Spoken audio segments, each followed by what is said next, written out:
Well, the COVID infection rate across the country is surging, up 140% in the past 2 weeks, and deaths are up 33%. Yeah, some of the nation's top health officials were back on Capitol Hill today to testify on a path forward, and it got heated at times. Washington correspondent Basil John reports.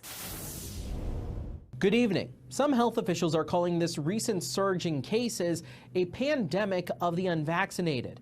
Lawmakers want to see Americans do their part to stop this. Senator Paul, you do not know what you are talking about, quite frankly. You're dancing around this because you're trying to obscure responsibility for 4 million people dying around the world from a pandemic. A heated exchange between Dr. Anthony Fauci and Kentucky Republican Senator Rand Paul as health officials testified about the future of the pandemic. And there will be responsibility for those who funded the lab, including yourself. Paul claimed the National Institutes of Health funded controversial research that could have contributed to the pandemic. Dr. Fauci says that's not true. If anybody is lying here, Senator, it is you.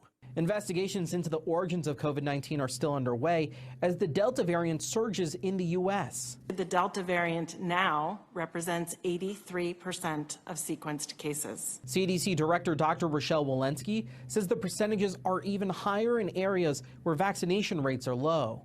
The best way to prevent the spread of COVID-19 variants is to prevent the spread of disease, and vaccination is the most powerful tool we have. Walensky says more vaccinations are needed to further protect the nation, a message Senate Minority Leader Mitch McConnell supports.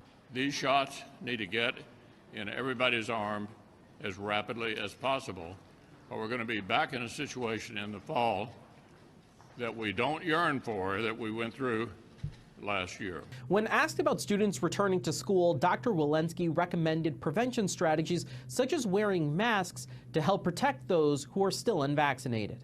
Reporting in Washington, I'm Basil John.